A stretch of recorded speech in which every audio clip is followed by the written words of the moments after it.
तो प्रत्येक देश के लिए औसत आय की गणना मुद्रा डॉलर यूएस अमेरिकन मुद्रा अंतर्राष्ट्रीय मुद्रा डॉलर में की जाती है। शिशु मृत्यु दर क्या है? शिशु मृत्यु दर एक साल के अंदर मान लो 1000 बच्चे क्या हुए, पैदा हुए, उन 1000 बच्चों में से जितने बच्चों की डेथ हो जाती है वो शिशु मृत्यु दर है।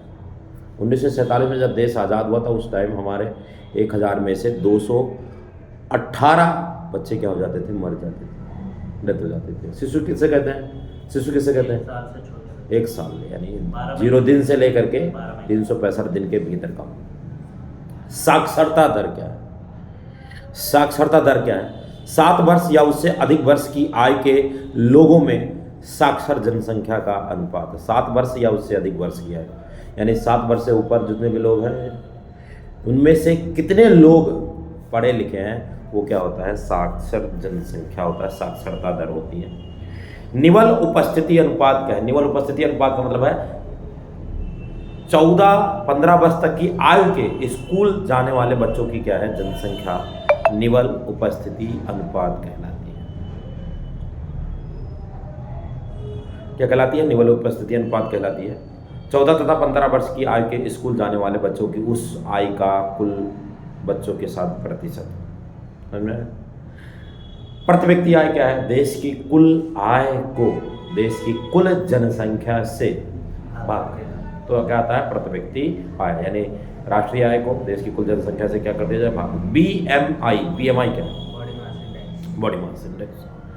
अब ये क्या है? बॉडी मास इंडेक्स शरीर का द्रव्यमान सूचकांक। भौगोलिक वैज्ञानिक किसी के अल्पपोषित होने की जांच कर सकते हैं। यदि आपकी जो बीएमआई 18.5 से कम है, यदि आपके शरीर की बीएमआई 18.5 से क्या है? कम है, तो इसका मतलब आप कुपोषण के क्या हो? शिकार हो। कुपोषण के क्या हो? शिकार हो। और यदि आपकी बीएमआई 25 से ज़्यादा है तो इसका मतलब क्या है? मोटापे का क्या हो? आप शिकार हो। ठीक है, ना ही 18.5 से कम होना चाहिए और ना ही 25 से ज़्यादा, इसी के बीच में आपको तैरना चाहिए।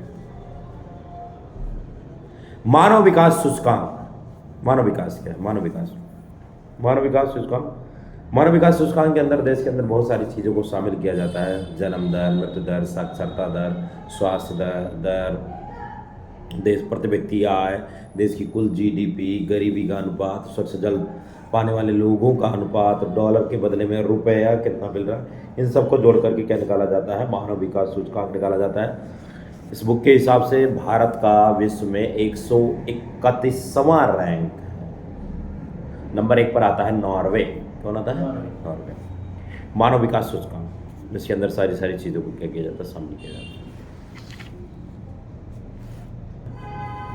भारतीय अर्थव्यवस्था के क्षेत्रक, कोई भी इकोनॉमी हो, हर एक इकोनॉमी के अंदर 3 क्षेत्र होते हैं। कितने क्षेत्र होते हैं? 3 क्षेत्र होते हैं। प्राथमिक क्षेत्र, द्वितीयक क्षेत्र और तृतीयक क्षेत्र। ये 3 के तीनों क्षेत्र किसी न किसी रूप से एक दूसरे पर क्या करते हैं? निर्भर करते हैं। किसी न किसी रूप से एक दूसरे पर क्या करते हैं? निर्भर करते हैं। तो ये भारतीय अर्थव्यवस्था के क्या है? क्षेत्रक। भारतीय अर्थव्यवस्था के क्षेत्रक, ये 3 के तीनों क्षेत्रक किसी न किसी रूप से एक दूसरे पर क्या करते हैं? निर्भर करते हैं। और 3 के तीनों क्षेत्रों का जीडीपी में योगदान होता है। 3 के तीनों क्षेत्रों का जीडीपी में योगदान होता है। प्राथमिक क्षेत्र की बात करें तो प्राथमिक क्षेत्र वह क्षेत्र होता है जिसके अंदर जिसके अंदर कृषि से जुड़ी हुई गतिविधि की जाती है। कृषि, गैर कृषि, इन गतिविधियों को किया जाता है जो प्रकृति से जुड़े हुए हैं, जैसे कि अनाज उगाना, फूल उगाना, बागवानी करना, सब्जियां उगाना, गन्ना उगाना, ठीक है, आलू, ये सब कुछ क्या करना? उगाना। अनाज सारा गेहूँ, चावल, दाल, गेहूँ, इन सबको क्या करना? उगाना। ये सारा का सारा किस में आता है? प्राथमिक क्षेत्र के अंदर आता है। इसके अलावा मछली पालन, मुर्गी पालन और गाय भैंस पालन, ये सब के सब मधुमक्खी पालन, ठीक है, ये सब के सब इसी के अंदर आते हैं। इसके अलावा खनन जो हो जाता है, जो पृथ्वी नीचे ज़मीन को खोद करके निकाला जाता है, वो भी इसी के अंदर क्या होता था? कोयला निकालना, ठीक है, ये सारा का सारा इसी के अंदर आ जाता है। ठीक है, प्राथमिक क्षेत्र है ये प्राथमिक क्षेत्र। द्वितीय क्षेत्र, प्राथमिक क्षेत्र से कल्पना करो, प्राथमिक क्षेत्र से भाई निकला आलू, मेरे प्राथमिक क्षेत्र में उगाया गया आलू। द्वितीय क्षेत्र क्या करेगा, उस आलू को चिप्स में क्या करेगा, बदल देगा, चिप्स में बदल, यानी द्वितीय क्षेत्र विनिर्माण का कार्य, यानी कि क्या करता है, विनिर्माण करता है, यानी कच्चे माल से इसे दूसरे फॉर्म में क्या कर देता है, कन्वर्ट कर देता है, कच्चे माल से तैयार माल में क्या कर देता है, बदल देता है, कच्चे माल से तैयार माल में क्या करता है, बदलता है। प्राथमिक क्षेत्र में उगाया गया गन्ना, द्वितीय क्षेत्र को उसे क्या करेगा, गुड़ बनाएगा, चीनी या गुड़ बनाएगा, द्वितीय क्षेत्र विनिर्माण कर। प्राथमिक क्षेत्र में उगाया गया रुई, द्वितीय क्षेत्र को उससे क्या करेगा, धागा और कपड़े क्या करेगा, बनाएगा। तो द्वितीय क्षेत्र का विनिर्माण है, जो कंस्ट्रक्शन होता है, बड़ी बड़ी बिल्डिंगें बनाई जाती है, रोड बनाए जाते हैं, सड़कें बनाए, फ्लाईओवर बनाया जाता है, स्कूल कॉलेज हॉस्पिटल यानी बिल्डिंगें बनाई जा रही है, ये सारा का सारा काम किसके अंदर आ जाता है भाई, द्वितीय क्षेत्र के अंदर, द्वितीय क्षेत्र के अंदर आ जाता है। वर्तमान टाइम पर द्वितीय क्षेत्र में बहुत तीव्र गति से क्या हो रही है, वृद्धि हो रही है, सड़क पुल बांध इन सब में भारी मात्रा में क्या हो रही है, वृद्धि की जा रही है, बहुत भारी मात्रा में क्या की जा रही है, वृद्धि की जा रही है। तो ये द्वितीय क्षेत्र का। अब आते हैं तृतीय क्षेत्र। तृतीय क्षेत्र में जैसे सड़क का क्या हो गया, निर्माण हो गया, तो इंफ्रास्ट्रक्चर का काम हो गया, अंदर ही संरचना। अब तृतीय क्षेत्र, उसके ऊपर मान लो गाड़ियां क्या हो रही हैं, चल रही हैं, ये तृतीय क्षेत्र का जो गाड़ियां धोया जा रहा है। जैसे मैंने बोला प्राथमिक क्षेत्र में निर्माण हुआ गन्ने का, गन्ना उगाया गया, द्वितीय क्षेत्र ने उसे किस में बनाया, चीनी में कन्वर्ट किया, लेकिन वो प्राथमिक क्षेत्र से द्वितीय क्षेत्र तक पहुंचा कैसे, ट्रांसपोर्ट के द्वारा। और ट्रांसपोर्ट कहां पर आएगा, तृतीय क्षेत्र में। ट्रांसपोर्ट कहां पर आएगा, तृतीय क्षेत्र में, ठीक है। मान लो तुम्हारे पास, जैसे तुम किसान हो, तुम खेती करना चाहते हो, तुम्हारे पास पैसे नहीं है, अगर तुम्हारे पास पैसे नहीं है तो तुम क्या करोगे, लोन लोगे। लोन कहाँ से लोगे, बैंक कौन से सेक्टर के अंदर आया, तृतीय क्षेत्र के अंदर आया। बैंक कौन से सेक्टर के अंदर आया, तृतीय क्षेत्र के अंदर आया।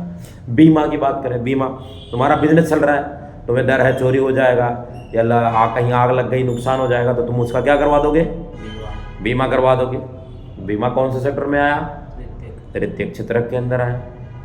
आप कहीं पर भी इंटरटेनमेंट के लिए जाते हो, मूवी देख रहे हो, तो ये कौन से सेक्टर के अंदर आया, तृतीय क्षेत्र के अंदर आया।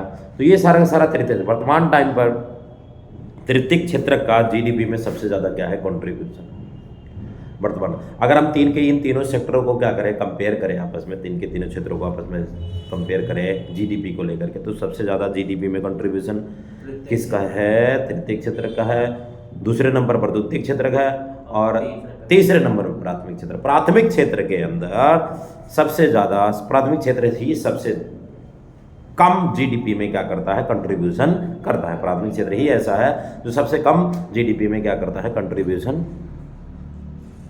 करता है, ठीक है, प्राथमिक क्षेत्र। अब रोजगार को लेकर के कंपेयर करें, रोजगार को लेकर के, तो सबसे ज्यादा रोजगार जो देता है, कौन देता है सबसे ज्यादा रोजगार, सबसे ज्यादा रोजगार कौन देता है, प्राथमिक। सबसे ज्यादा रोजगार कौन देता है, प्राथमिक क्षेत्र देता है। सबसे ज्यादा रोजगार कौन देता है, प्राथमिक क्षेत्र देता है। और सबसे कम रोजगार देने वाला जो क्षेत्र है वो तृतीय क्षेत्र है। सबसे कम रोजगार देने वाला क्षेत्र कौन सा है, तृतीय क्षेत्र। सबसे कम रोजगार देने वाला क्षेत्र कौन सा है, तृतीय क्षेत्र। अब क्वेश्चन उठता है कि जब सबसे ज्यादा रोजगार प्राथमिक क्षेत्र दे रहा है, तो जीडीपी में योगदान प्राथमिक क्षेत्र का कम क्यों है। यदि सबसे ज्यादा रोजगार कौन दे रहा है, प्राथमिक क्षेत्र दे रहा है, तो जीडीपी में योगदान प्राथमिक क्षेत्र का सबसे कम क्यों है। तो इसका रिप्लाई ये है कि यहाँ पर लोग जीवन निर्वाह, लाइफ सब्सटेंस कर रहे हैं, जीवन निर्वाह खेती कर रहे हैं, जीवन निर्वाह खेती कर रहे हैं, केवल जीवन निर्वाह खेती कर रहे हैं, अपनी आजीविका के लिए कर रहे हैं जीडीपी में, इसलिए इनका योगदान काफ़ी ज़्यादा क्या होता है, कम होता है। समझ में आया। तो हमने तीनों चित्रों को आपस में तुलना कर लिया, किसको लेकर के, रोजगार को लेकर के और जीडीपी को लेकर के। रोजगार और जीडीपी के बारे से सबसे ज़्यादा जीडीपी कौन देता है भाई, तृतीय क्षेत्र। सबसे ज़्यादा रोजगार कौन देता है, प्राथमिक क्षेत्र। और जो द्वितीय क्षेत्र का है वो बीच का है, बीच में ही बना हुआ है, और उसका क्या है, एवरेज है।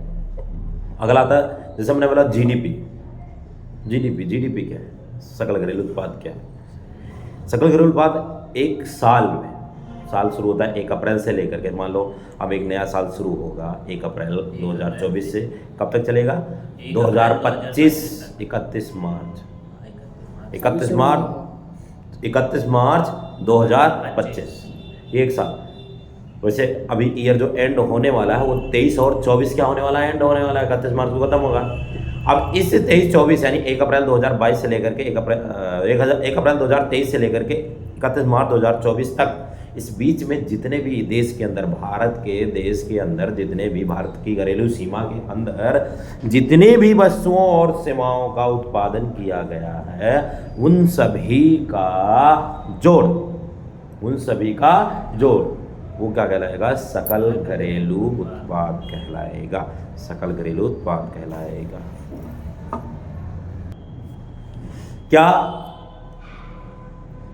कोई अकेला सेक्टर काम कर सकता है? आज वर्तमान अगर देश को विकसित करना है तो क्या कोई अकेला सेक्टर अकेले काम कर सकता है? ऐसा बिल्कुल भी नहीं है। प्रत्येक क्षेत्र, तीन के तीनों sector, primary sector, secondary sector और टेरिटरी सेक्टर, तीन के तीनों सेक्टर किसी न किसी रूप में एक दूसरे से क्या है? निर्भर करते हैं। इसने किसी रूप में एक दूसरे से निर्भर करते हैं। रेलवे पर आते हैं। रेलवे क्या काम करता है बताओ? सेवा प्रदान। क्या सेवाएं प्रदान है? रेलवे तृतीय क्षेत्र के अंदर है, सेवाएं प्रदान करता है। क्या सेवाएं प्रदान करता है? ट्रांसपोर्ट क्या करता है? पैसेंजर को क्या करता है? छोड़ता है। और क्या काम करता है? सामान को छोड़ता है। तो अगर रेलवे की बात करें तो रेलवे की सबसे ज़्यादा इनकम किससे होती है? पैसेंजर को छोड़ने से या सामान को छोड़ने से? सामान को छोड़ने से होती है। रेलवे को पैसेंजर को छोड़ने से कोई इनकम नहीं होती है। हर एक टिकट पर वो तकरीब 43% का नुकसान करता है हर एक टिकट पर। और सबसे ज़्यादा इनकम कहाँ से जनरेट करता है? वो सामान से जनरेट, यानी जो जैसे कोयला ढो रहा है, पेट्रोलियम ढो रहा है, चावल, दाल, गेहूँ, ये सब कुछ क्या कर रहा है? ढो रहा है। इसमें ज़्यादा उसको क्या होती है? इनकम होती है। और प्रायोरिटी अगर रेलवे चल रही तो प्रायोरिटी किसको दी जाती है? मालगाड़ी को दी जाती है, पैसेंजर गाड़ी को? पैसेंजर गाड़ी को दी जाती है। जो रेलवे है, रेलवे के अंदर उनको क्या कर दिया जाता है? जो मालगाड़ियाँ उनको रोक दिया, साइड में रखो, पैसेंजर को जाने दो। और गवर्नमेंट कमा किससे रही है सबसे ज़्यादा? मालगाड़ी से। और मालगाड़ी को ही क्या कर दिया जाता है? रोक दिया जाता है। तो सबसे जो रेलवे जो मालगाड़ियाँ क्या हो रही चल रही, इससे गवर्नमेंट का पैसेंजर गाड़ियों से बहुत ज़्यादा क्या होता है? रेवेन्यू क्या होता है? जनरेट होता है। रेवेन्यू जनरेट होता है। इसके बावजूद भी इसको प्रायोरिटी नहीं दी जा रही है। तो जो ट्रांसपोर्टेशन का काम कर रही है रेलवे, उसके अंदर प्राइमरी सेक्टर का ही माल क्या किया जाता है? ढोया जाता है। प्राइमरी सेक्टर क्या आता है? मैंने क्या बोला था? पेट्रोलियम आता है, कोयला आता है, सीमेंट आता है, गेहूँ, चावल, धान, मटर, जो कुछ भी है, ठीक है, दालें, ये सब कुछ क्या किया जाता है? उसके अंदर क्या किया जाता है? ढोया जाता है। तो रेलवे जो चल रही है उसका आधार क्या हुआ? प्राइमरी क्षेत्र हुआ नहीं हुआ? यदि प्राइमरी क्षेत्र काम ना करे, प्राइमरी क्षेत्र के अंदर काम ना हो, तो क्या रेलवे चलेगी? या फिर रेलवे ना चले तो प्राइमरी क्षेत्र वाले उगा करके क्या करेंगे?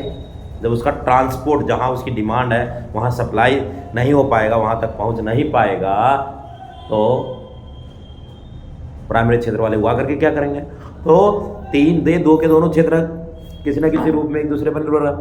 अब बात करते हैं जब प्राइमरी क्षेत्र के अंदर होगा गन्ना कैसे द्वितीय क्षेत्र में, यानी मिल में, चीनी मिल में कैसे पहुंचेगा? ट्रांसपोर्ट के द्वारा। फिर वहाँ ट्रांसपोर्ट के द्वारा पहुंचा, उसके बाद तो गन्ने से क्या बना? चीनी। अब चीनी बना, गुड़ बना, ठीक है, चीनी बना या गुड़ बना, तो ये गुड़ वो भोक्ता तक कैसे पहुंचेगा? ट्रांसपोर्ट के द्वारा। तो तीन के तीनों सेक्टर किसी न किसी रूप में एक दूसरे पर क्या करते हैं? निर्भर करते हैं।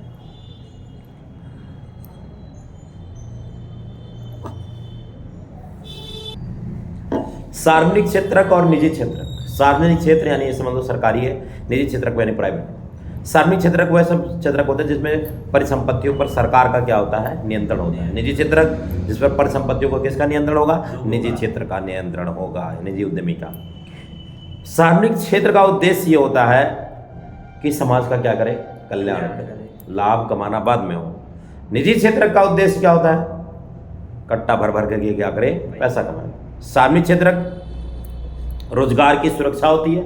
सार्वजनिक क्षेत्र के अंदर क्या होता है, रोजगार की सुरक्षा होती है। वही निजी क्षेत्र की बात करें, रोजगार की कोई सुरक्षा नहीं होती है। मतलब समझो, रोजगार की सुरक्षा सार्वजनिक क्षेत्र के अंदर यानी गवर्नमेंट सेक्टर है, रोजगार की सुरक्षा होती है। कैसे सुरक्षा होगी, तुमने देखा होगा कोरोना काल के दौरान देखा होगा, सरकारी लोग घर पर बैठ बैठ करके क्या कर रहे थे, पैसा बिना काम किए पैसा क्या कर रहे थे, उठा यानी सैलरी मिल रही थी। लेकिन वही निजी क्षेत्रों की बात करें तो सारी की सारी कंपनियों ने, जिनका सपोर्ट नहीं हुआ, उन्होंने क्या कर दिया, अपने वर्कर को क्या कर दिया, लात मार करके क्या कर दिया, निकाल दिया। तो यह निजी क्षेत्र है। सार्वजनिक क्षेत्र सभी सेवाएं सरकार द्वारा उपलब्ध करवाई जाती हैं। निजी क्षेत्र की सारी सेवाएं क्या की जाएगी, निजी उद्यमी के द्वारा उपलब्ध करवाई जाती हैं।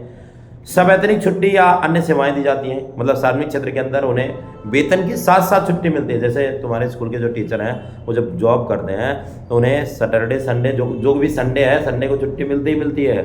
हर होली त्यौहार की क्या मिलती है, हर तीज त्यौहार की भी क्या मिलती है, छुट्टी मिलती है। साथ में उन्हें साल में 1 महीने 2 महीने की क्या मिलता है, टूर भी मिलता है, छुट्टी भी मिलती है। और उसके साथ साथ उनको क्या मिलता है, वेतन भी मिलता है, वेतन मिलता है। पता है जो केंद्रीय में, जो सेंट्रल गवर्नमेंट में बंदे क्या कर रहे हैं, काम कर रहे हैं, जो सेंट्रल गवर्नमेंट में काम कर रहे हैं ना, ये इन लोगों के साथ इतनी सुख सुविधाएं हैं, गवर्नमेंट की तरफ से सुख सुविधाएं मिलती हैं।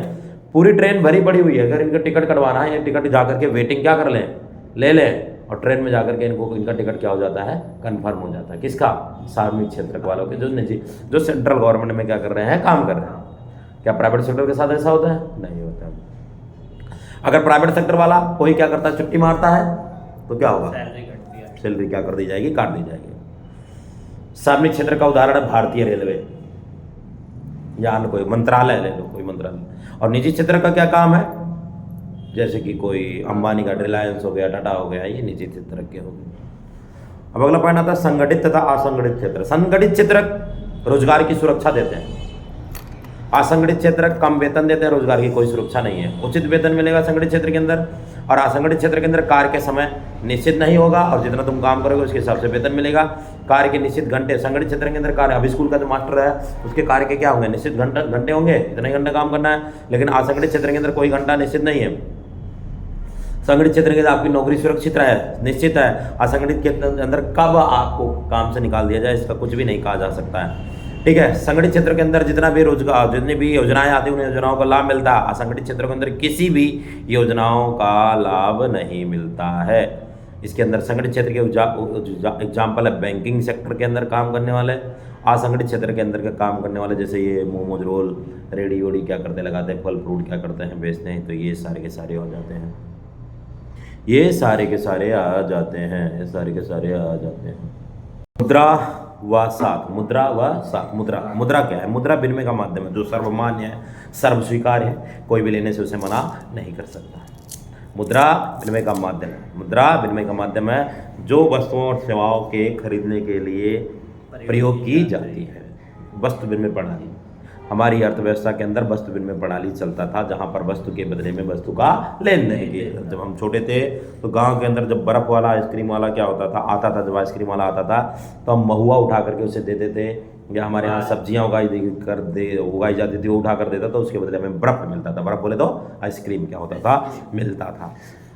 इसी के अंदर जब वस्तु विनिमय प्रणाली चलती थी तो इसके अंदर एक समस्या होती थी, उस समस्या का नाम है आवश्यकता का दोहरा संयोग। आवश्यकता का दोहरा संयोग है क्या, आवश्यकता का दोहरा संयोग का मतलब होता है, आवश्यकता का दोहरा संयोग का मतलब है कि दो व्यक्ति मिल करके एक दूसरे की आवश्यकता को क्या करे, वस्तु की आवश्यकता को क्या करे, पूरा करे। जैसे कि मेरे पास चावल है, मुझे आटे की आवश्यकता है, तो मुझे किसी ऐसे व्यक्ति को ढूंढना पड़ेगा कि मेरे पास जो चावल है उसे चावल की क्या हो, नीड हो, जरूरत हो, और मुझे क्या चाहिए, आटा चाहिए, और उसके पास देने के लिए क्या हो, आटा हो। ऐसी समस्या थी, तो ऐसे व्यक्ति को ढूंढने में बहुत ज़्यादा टाइम लग जाता था, बहुत ज़्यादा समस्या होती थी कि जो दो व्यक्ति मिलकर के एक दूसरे की वस्तु की आवश्यकता को क्या कर सके, पूरा कर सके। ऐसा करने में बहुत ज़्यादा कठिनाई होती थी। तो जब मुद्रा आया तो मुद्रा के आने से कठिनाई पूरी तरीके से क्या हो गई, खत्म हो गई। यही है आवश्यकता का दोहरा संयोग। रिजर्व बैंक ऑफ, भारतीय रिजर्व बैंक यानी देश का एक केंद्रीय बैंक, देश का केंद्रीय बैंक है, सभी बैंकों का बैंक है, बैंकिंग प्रणाली को नियंत्रित करता है, जिसकी स्थापना 1935 में हुई। ये केंद्रीय बैंक है। जिसके सामने 1935 में है। ये भारत का सबसे बड़ा बैंक है, जिसके पास अगर हम इसके कार्यों की बात करें तो नोट जारी करने का अधिकार है। मात्र एक इकलौता बैंक जिसे नोट जारी करने का अधिकार है। 2 रुपए की नोट से लेकर के 2000 तक के नोट को ये क्या करता है, जारी करता है। कितने से नोट? दो आज वर्तमान टाइम के हिसाब से तो 500 तक ही क्या कर रही है, करेंसी चल रही है। और मैक्सिमम ये जो नोट जारी कर सकता है, ये 10,000 की एक नोट जारी कर सकता है।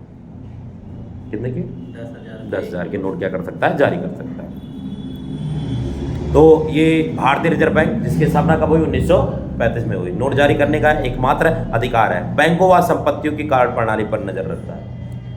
जो बैंक है सभी सारी बैंकों पर निगरानी रखता है। ब्याज की दरों एवं ऋण की शर्तों पर निगरानी रखता है। ब्याज की दरों पर क्या ब्याज की दर सही ली जा रही सारे बैंक कितना नगद शेष अपने पास रखे हुए है कि उसकी सूचना रखता है। ऋण किस प्रकार वितरित करना है, इसकी अभी क्या करता है, नजर रखता है। किसको कितना लोन देना है, कहाँ कितना लोन देना है, क्या सिक्योरिटी रख रहे हो, ऋण की शर्तों में क्या सिक्योरिटी रख रहे हो, कितना नगद दे रहे हो, कितना अपने पास रख रहे हो, सारे भारतीय रिजर्व बैंक के क्या है कार्य। साख क्या? साख एक समझौता है जिसके तहत ऋणदाता उधारकर्ता को धनराशि, वस्तु एवं सेवाएं इस आश्वासन पर उधार लेता है कि वह भविष्य में इसका भुगतान कर देगा। साख का मतलब लोन लेना। अब लोन लेने के लिए कुछ ना कुछ क्या रखना पड़ेगा, गिरवी रखी गई संपत्ति का मूल्य क्या होता है, ज्यादा। लोन ली गई रकम का मूल्य क्या होता है, कम। वो गिरवी किस लिए रखवाया जाता है, ताकि वो इस बात का आश्वासन दे कि जो पैसा उसने बैंक से, जो रुपया उसने बैंक से उधार लिया है, उस उधारी को क्या करे, चुकाए और अपना सामान वापस लेकर के जाए। ठीक है, इसीलिए लोन लेने के लिए कुछ ना कुछ क्या रखता है, बैंक क्या रखवाता है, गिरवी रखवाता है। याद रहे, बैंक को आपकी संपत्ति में जरा सा भी इंटरेस्ट नहीं है। उसे इंटरेस्ट है तो किस में इंटरेस्ट है, अपने इंटरेस्ट में इंटरेस्ट है। मतलब क्या, उसे जो लोन दे रखा पैसा, वो मेरा पैसा क्या करो, वापस दो। क्योंकि जिस संपत्ति को उसने क्या, बैंक वाले ने गिरवी रखवाया, उस संपत्ति में इंटरेस्ट किसको है, जिसने लोन लिया है। और उस संपत्ति को पाने के लिए आप क्या करोगे, लोन को क्या करोगे, चुकाओगे। और जब तक लोन चुकाओगे नहीं, आपकी संपत्ति आपके पास वापस आएगी नहीं। समझा? तो ये साख होता है। ये क्या होता है, साख। ऋण की शर्तें, समर्थक ऋणाधार। ऋण की शर्तें क्या है? ऋण अगर आप लोन लेने के लिए जा रहे हो तो जो मैंने बोला गिरवी रखोगे, तो गिरवी रखने के लिए क्या क्या है तुम्हारे पास, क्या क्या है? घर के कागज है, खेत के कागज है, घर के कागज है, जेवर है, मकान है, वो पशुधन है, बैंक में कोई एफडी करवा रखा है, गाड़ी है, उसे आप गिरवी रख करके क्या कर सकते हैं, लोन ले सकते हैं। क्या कर सकते हैं, लोन ले सकते हैं। मुद्रा के आधुनिक रूप, आज वर्तमान टाइम पर मुद्रा के रूप क्या क्या है, क्या क्या रूप है? डेबिट कार्ड चल रहा है भैया, क्रेडिट कार्ड चल रहा है, चेक चल रहा है, सिक्का चल रहा है, कागज के नोट चल रहा है, मोबाइल एवं नेट बैंकिंग चल रहा है, यूपीआई चल रहा है। आधुनिक रूप क्या है, बैंक के क्या है, रूप है, मतलब क्या है, करेंसी के रूप में ही है। ठीक है, आधुनिक मुद्रा की करेंसी के रूप, यानी इन सब के द्वारा हम क्या कर सकते हैं, वस्तुओं एवं सेवाओं को खरीद और बेच सकते हैं। फिर से आता है भाई रिजर्व बैंक का कार्य। रिजर्व बैंक का कार्य क्या है, मुद्रा जारी करना, सुप्रभात, मुद्रा जारी करना, बैंकिंग एवं स्वयं के सहायता समूहों की कार्य प्रणाली पर क्या करना, नजर रखना, ब्याज की दरों को क्या करना, निर्धारित करना, मौद्रिक नीति की समीक्षा करना, बैंकों की कुछ राशि का नगद संचयन करना। इसका मतलब मुद्रा जारी करना मैंने तुम्हें बता दिया। स्वयं सहायता समूह जानते हो ना, स्वयं सहायता समूह गांव के अंदर जो चलता है, स्वयं सहायता समूह चलता है, वो स्वयं सहायता समूह क्या बोलता है, कमेटी। हाँ, कमेटी टाइप का होता है स्वयं सहायता समूह। ब्याज की दर कौन निर्धारित करेगा, आरबीआई निर्धारित करेगा। मौद्रिक नीति की समीक्षा करना, जो मौद्रिक नीतियाँ हैं उनकी समीक्षा यानी क्या करना, उस पर बहस करना, सुझाव देना। बैंकों की कुछ राशि का नगद संचयन करना, बैंक के पास जो वाणिज्यिक बैंकों के पास जो पैसा जमा होता है ना, उनका टोटल अमाउंट में से एक निश्चित अमाउंट डेली बेसिस पर इन वाणिज्यिक बैंकों को आरबीआई के पास रखना पड़ता है। 10th का एक ही बंदा है। वैश्वीकरण और भारतीय अर्थव्यवस्था, ग्लोबलाइजेशन और भारतीय इकोनॉमी, भारतीय इकोनॉमी। वैश्वीकरण और भारतीय अर्थव्यवस्था। वैश्वीकरण है क्या है, वैश्वीकरण का मतलब है विश्व अर्थव्यवस्था को ग्राम अर्थव्यवस्था में क्या कर देना, बदल देना। जिस प्रकार से एक गांव से दूसरे गांव में जाने के लिए, एक ग्राम से दूसरे ग्राम में जाने के लिए किसी रोक टोक, किसी प्रतिबंध की कोई बैरियर नहीं होता, कोई रोक टोक नहीं होता, उसी तरह हम पूरे वर्ल्ड को बदल देंगे। इसका वैश्वीकरण का उद्देश्य पूरे वर्ल्ड को इसी तरह कर देंगे कि एक देश दूसरे देश के साथ बिना किसी रोक टोक के, बिना किसी प्रतिबंध के, बैरियर के क्या करेगा, व्यापार करेगा। उसे बोला जाता है ग्लोबलाइजेशन अर्थात वैश्वीकरण। विभिन्न देशों के बीच परस्पर संबंध और तीव्र एकीकरण की प्रक्रिया को ही वैश्वीकरण के नाम से जाना जाता है। फिर अगला पढ़ना था उदारीकरण क्या है। उदारीकरण का मतलब है जो भी अर्थव्यवस्था के ऊपर प्रत्यक्ष अप्रत्यक्ष रूप से, भौतिक रूप से जितने भी प्रतिबंध लगाए गए हैं, उन प्रतिबंधों को अर्थव्यवस्था से क्या कर देना, मुक्त कर देना। यानी जो भी प्रतिबंध लगाए हुए हैं उन प्रतिबंधों को अर्थव्यवस्था से मुक्त करना। प्रतिबंध का मतलब क्या समझो कि जैसे एक सीमा थी कि भाई बाहर विदेशी कंपनी इतने ही लिमिट तक आ सकती है, इससे ज़्यादा नहीं आ सकती है, यानी अपना 100% निवेश नहीं कर सकती। तो उदारीकरण के पश्चात क्या कर दिया गया, या फिर वैश्वीकरण के पश्चात क्या कर दिया गया, कोई भी कंपनी विदेश से आ सकती है, भारत के साथ क्या करे, समझौता करे, भारतीय गवर्नमेंट के साथ समझौता करे और अपना व्यवसाय 100% क्या कर सकती है, शुरू कर सकती है। जैसे कि क्या चल रहा है, वीवो, ओप्पो, सैमसंग, नोकिया, ये सब के सब क्या हो रहे हैं, चल रहे हैं।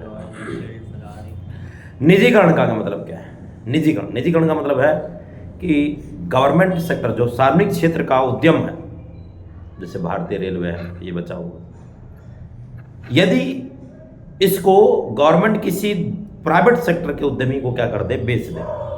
खरीदने वाला कौन, अडानी अंबानी, ऐसे बंदे को, इन बंदों को अगर क्या कर दे, बेच दे, तो इसे क्या बोला जाता है, निजीकरण। इस प्रक्रिया को बोला जाएगा क्या, निजीकरण। इस प्रक्रिया को, ये निजीकरण 1991 में कर दिया गया था। 1991 से पहले हमारी जो जितनी भी इंडस्ट्री थी, तकरीबन 17-18 इंडस्ट्रियां क्या थी, गवर्नमेंट के अधीन थी। तो उसमें से सबको बेच करके केवल 3 इंडस्ट्री को क्या किया, गवर्नमेंट ने अपने पास रखा। बाकी सारी की सारी इंडस्ट्री का क्या कर दिया गया, प्राइवेटाइजेशन कर दिया गया। कब किया था, 1991 में।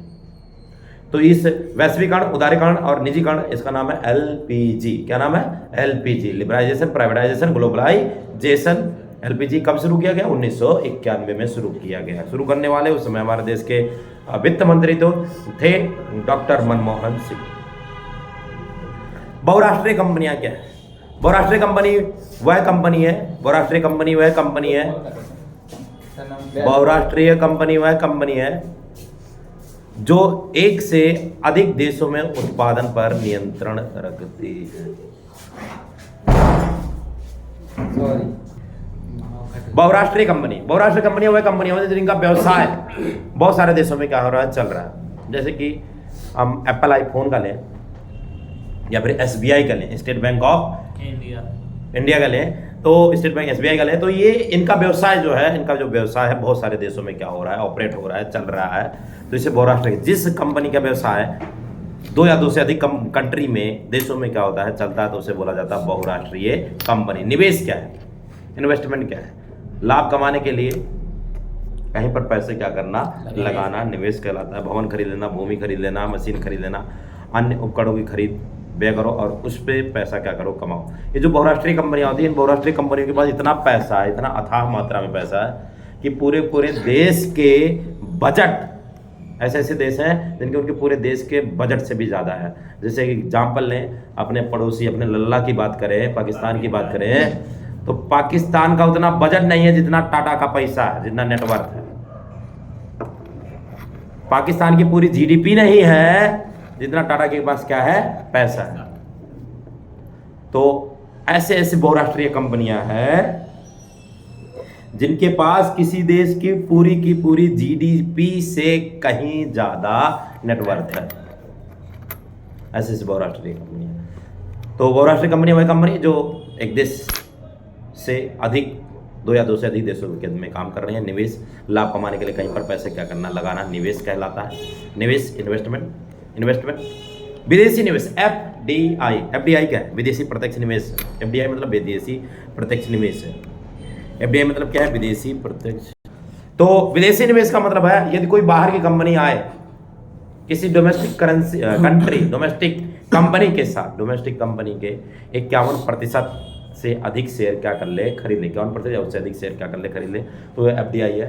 या खरीद ले या फिर अपनी खुद की ही कंपनी क्या करे, शुरू करे और खुद ही उसका क्या रहे, मालिक रहे, तो वो FDI है। FDI में का मैंने एग्जांपल लिया क्या, वीवो, ओप्पो, आईफोन, ये सब के सब क्या है, FDI। इन्होंने आकर के अपना यूनिट क्या कर रखा है, डाल रखा है और क्या कर रहे हैं, व्यापार कर रहे हैं, FDI।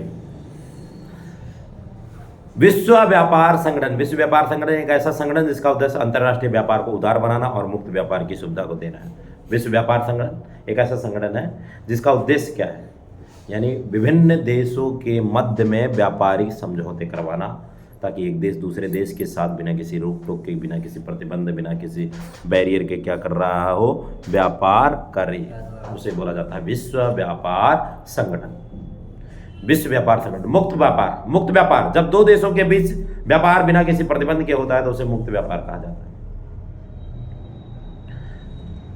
जब दो देशों के बीच में व्यापार बिना किसी प्रतिबंध के हो रहा है तो उसे क्या बोला जाता है, मुक्त व्यापार कहा जाता है। SEZ स्पेशल इकोनॉमिक जोन, विशेष आर्थिक क्षेत्र। विशेष आर्थिक क्षेत्र ऐसा क्षेत्र है जिसका इंफ्रास्ट्रक्चर बहुत ज्यादा तगड़ा होता है। भारत की बात करें तो भारत के अंदर साइबराबाद है। साइबराबाद किसको बोला जाता है, हैदराबाद को साइबराबाद बोला जाता है। क्यों, उसका इंफ्रास्ट्रक्चर बहुत तगड़ा है। बेंगलुरु इंफ्रास्ट्रक्चर बहुत तगड़ा है, बेंगलुरु उसका साइबराबाद का भी, ठीक है। सूरत हो गया, ठीक है, ये हो गया, गुजरात के टाइप हो गए, इधर नोएडा के अंदर घुस जाए हम, तो इन सब का इंफ्रास्ट्रक्चर बहुत ही क्या है, तगड़ा है। और इंफ्रास्ट्रक्चर तगड़ा होने की वजह से ही इन सब जगहों पर इन्वेस्टमेंट बहुत ही ज़्यादा है, रोजगार का अवसर क्या है, ज़्यादा है इन सब जगहों। इसे SEZ बोला जाता है। इंफ्रास्ट्रक्चर का मतलब क्या है, आधारित संरचना का मतलब क्या है, जहाँ पर सड़कें सही हैं, नियमित मार्केट है, आने जाने के लिए ट्रांसपोर्टेशन है, ठीक है, सारी बीमा है, बैंकिंग है, पानी की सुविधा है, स्कूल, कॉलेज, हॉस्पिटलिटी, इन सब की सारी की सारी सुख सुविधाएं क्या हैं, उपलब्ध है। नज़दीक में एयरपोर्ट है, तो वो जगह क्या कहलाती है, स्पेशल इकोनॉमिक जोन, SEZ। जैसे मैंने बोला मेरठ को बनाया जा रहा है, बरेली को बनाया जा रहा है, SEZ। और उत्तर प्रदेश के अंदर एक जगह है, मुरादाबाद है शायद, या कोई और ऐसी जगह है जहाँ पर उसे भी क्या किया जा रहा है, बनाया जा रहा है स्पेशल इकोनॉमिक जोन। इससे क्या होगा, इन्वेस्टमेंट तगड़ा, स्पेशल इकोनॉमिक जोन। अंतर्देशीय उत्पादन, अगर हम बात करें विदेशी व्यापार की बात करें तो, या फिर वैश्वीकरण की बात करें, पहले और अब की बात करें तो पहले उत्पादन जो था देश की सीमा के अंदर होता था, अंतर्देशीय उत्पादन होता था, वो देश की सीमा के अंदर होता था। और अब बहुराष्ट्रीय कंपनियों का उभरना, अब ढेर सारी क्या हो रही है, बहुराष्ट्रीय कंपनियां क्या हो रही है, देश की सीमाओं को लांघ कर सिर्फ कच्चा माल, खाद्य पदार्थ और तैयार उत्पादन व्यापार दूरस्थ देशों को आपस में जोड़ने का ही एक मुख्य जरिया है। एक से अधिक देशों में उत्पादन पर नियंत्रण और स्वामित्व उत्पाद अब हो गया है। उन प्रदेशों में कार्यालय तथा उत्पादन के लिए कारखाने स्थापित करती हैं जहां सस्ता एवं अच्छा संसाधन होते हैं। बहुत सारी चीज़ें ऐसे होती हैं, हम विदेशी व्यापार करते क्यों हैं, लगाते क्यों, बहुत सारी चीज़ें। मान लो अपन, हमारे यहाँ चावल का उत्पादन होता है, लेकिन चावल का उत्पादन जो है, यानी धान का उत्पादन जो है, मान लो प्रति किलो जो उत्पादन है वो हमें 30 रुपये किलो क्या हो रहा है, लग रहा है, 30 रुपये किलो क्या हो रहा है, लग रहा है। और अगर हमें उससे कम या उसके बराबर में ही 30 रुपये किलो में दूसरे देश से अगर क्या हो जाए, चावल मिल जाए, तो हमें क्या करना चाहिए, उससे बेटर क्या है, उसकी जगह पर कुछ और उगा लिया जाए जिसका लागत कम आए, उत्पादन ज़्यादा से ज़्यादा हो, प्रॉफिट हो, और चावल दूसरे देशों से क्या कर लिया जाए, आयात कर लिया जाए। ये रूल्स हो विदेशी व्यापार करने का। ये क्या है तरीका कि भैया जिन वस्तुओं का हमारे यहाँ उत्पादन करने में लागत ज़्यादा आ रही है, उससे सस्ता या उतने में ही हमें दूसरे देशों से क्या हो रहा है, मिल रहा है, तो उस देशों से क्या कर लेना चाहिए, खरीद लेना चाहिए।